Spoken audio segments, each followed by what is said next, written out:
नमस्कार दोस्तों, मैं हूं अंकित और आपका एक बार फिर से स्वागत है आपके अपने चैनल मेडिटॉक टीवी में। आज हम आपके लिए एक बहुत ही महत्वपूर्ण जानकारी लेके आए हैं जिसका नाम है टाइफाइड। आज हम आपको बताएंगे कि टाइफाइड क्या है, टाइफाइड कैसे होता है, टाइफाइड के क्या क्या लक्षण हैं और टाइफाइड से हम कैसे बच सकते हैं, और साथ ही हम इसकी वैक्सीन के बारे में भी बताएंगे। पूरी जानकारी लेने के लिए वीडियो को अंत तक ज़रूर देखें। अगर आप स्किप करेंगे तो आप जानकारी से चूक जाएंगे। चलिए वीडियो को शुरू कर लेते हैं। दोस्तों, टाइफाइड एक बहुत ही खतरनाक और जानलेवा बीमारी है अगर इसका समय पर इलाज ना किया जाए तो। टाइफाइड को आंतों का बुखार या मियादी बुखार भी कहा जाता है। टाइफाइड साल्मोनेला बैक्टीरिया की चपेट में आने के कारण होता है। इसका पूरा नाम है साल्मोनेला टाइफी बैक्टीरिया। बैक्टीरिया के संपर्क में आने के 6 से 30 दिन के अंदर इंसान के शरीर के अंदर लक्षण आने शुरू हो जाते हैं। टाइफाइड से हमारे पाचन तंत्र, ब्लड स्ट्रीम यानी हमारा रक्त प्रवाह, वहाँ पे वो बैक्टीरिया बहुत ज़्यादा डेवलप होते हैं, बहुत ज़्यादा मल्टीप्लाई करते हैं और हमारे और भी ज़्यादा ऑर्गन्स को डैमेज करते हैं। टाइफाइड का प्रॉपर इलाज ना किया जाए तो ये इंसान की जान भी ले सकता है। अब आपको बताते हैं कि टाइफाइड कैसे होता है। टाइफाइड का बैक्टीरिया इंसान के शरीर के अंदर खराब खाना खाने से, दूषित पानी पीने से पहुंच जाता है, या किसी पर्सन को अगर टाइफाइड है और उन्होंने बिना हाथ साफ किए किसी चीज़ को टच किया, चाहे वो खाना खाने के बाद किया हो या स्टूल पास करने के बाद बिना हाथ धोए किसी चीज़ को टच किया, और उसके बाद किसी दूसरे पर्सन ने उस चीज़ को टच किया और उसके बाद बिना हाथ साफ किए उस हाथ से कुछ भी खा लिया, तो वो बैक्टीरिया दूसरे इंसान के शरीर में भी पहुंच जाएगा और उसको भी टाइफाइड कर देगा। अब आपको बताते हैं कि टाइफाइड के क्या क्या लक्षण हैं। टाइफाइड के प्रमुख लक्षणों में तेज़ बुखार आना। बुखार बहुत तेज़ी से आता है जो काफ़ी ज़्यादा हाई ग्रेड यानी 104 डिग्री 105 डिग्री फ़ारेनहाइट तक भी पहुंच जाता है। हेडेक यानी कि सर में बहुत तेज़ी से दर्द होता है। टाइफाइड के पेशेंट को सिर दर्द की समस्या देखी जा सकती है। बॉडी में दर्द होता है, हमारे हाथ पैरों में, हमारे जोड़ों में भी बहुत तेज़ी से दर्द होता है। कॉन्स्टिपेशन यानी कि हमारी आंतों में इन्फेक्शन हो जाने के कारण कब्ज की शिकायत भी हो जाती है। पेट दर्द, टाइफाइड के पेशेंट को पेट दर्द भी होता है। उल्टियाँ भी आ सकती हैं, बहुत ज़्यादा वीकनेस भी आ सकती है, ब्लड प्रेशर भी कम हो सकता है और भी बहुत सारी दिक्कतें आ सकती हैं।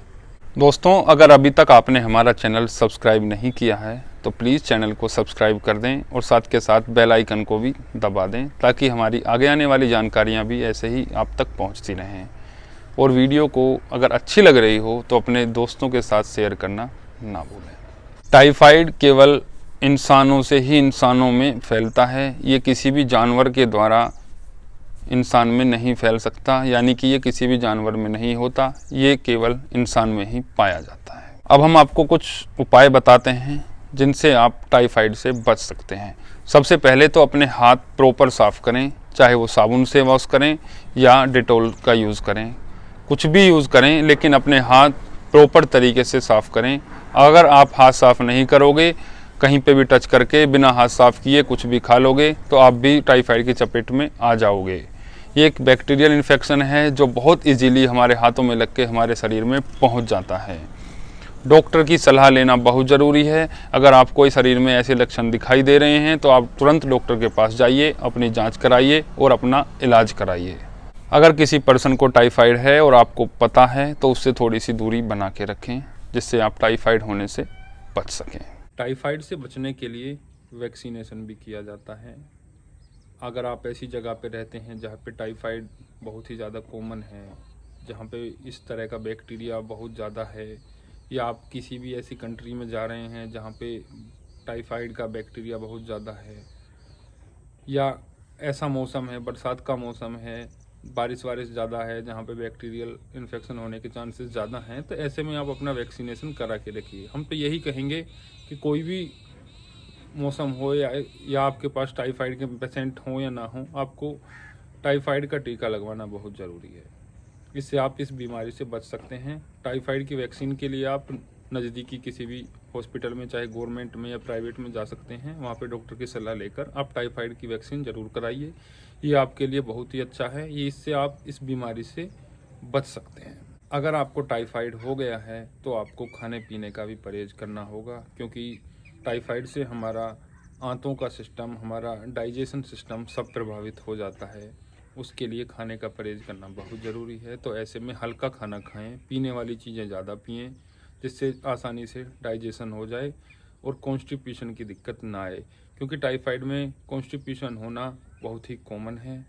तो इसलिए जितना आप पतला खाना खाएंगे उतना ही आपके लिए अच्छा रहेगा। आपका इजीली स्टूल पास हो जाएगा और पेट में दर्द भी नहीं होगा।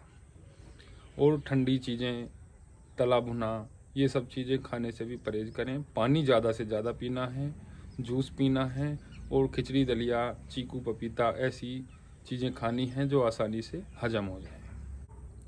हमेशा छोटी बीमारी ही बड़ी बीमारी का रूप लेती है। अगर उनका समय पर इलाज कराया जाएगा तो कोई दिक्कत नहीं आ सकती है।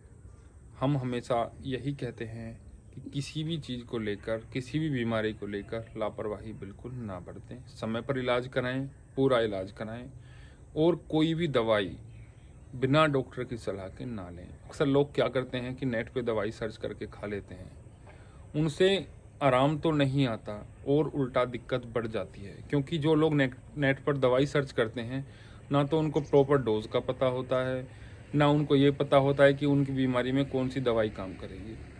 जो उन्हें नेट पे लगता है देख के उसी को खा लेते हैं और उससे बहुत ज़्यादा दिक्कतें बन जाती हैं। तो ऐसा ना करें, डॉक्टर की सलाह के बिना कोई भी दवाई ना खाएं। दोस्तों, आज हमने आपको टाइफाइड के बारे में जानकारी दी। उम्मीद है कि आपको हमारी दी गई जानकारी पसंद आई होगी। दोस्तों, बीमारी छोटी हो चाहे बड़ी हो, उसको लेकर कभी भी लापरवाही ना करें। अपना पूरा इलाज कराएं, समय पर इलाज कराएं। अगर आप शुरू में ही उस बीमारी को कवर कर लेंगे तो वो गंभीर बीमारी नहीं बनेगी। अगर एक बार बीमारी आपके शरीर में रम गई और वो गंभीर बन गई तो आपको बहुत सारी दिक्कतों का सामना करना पड़ेगा। अब टाइफाइड को अगर आप शुरू में ही इलाज में ले लेंगे, आप अपना चेकअप कराएंगे, मेडिसिन लेंगे, तो आप जल्दी ठीक हो जाएंगे। अगर आप इसी बीमारी को घोलेंगे, डॉक्टर को नहीं दिखाएंगे, उल्टी सीधी दवाई खाएंगे, तो यही बीमारी बहुत ज़्यादा बड़ी बीमारी का रूप ले लेगी। आप शुरू में डॉक्टर के पास जाएंगे, हो सकता है आपको ऐसे ही दवाई दे दें और आप ठीक हो जाएं। अगर आपकी दिक्कत बढ़ गई तो हो सकता है आपको भर्ती करना पड़े और कई दिन भी रहना पड़े। कई दिन अस्पताल में भर्ती रहोगे, बिल भी बनेगा और बहुत सारी दिक्कतों का भी आपको सामना करना पड़ेगा। वीडियो देखने के लिए आपका धन्यवाद। जल्दी ही मिलते हैं नई जानकारी के साथ। तब तक के लिए नमस्कार।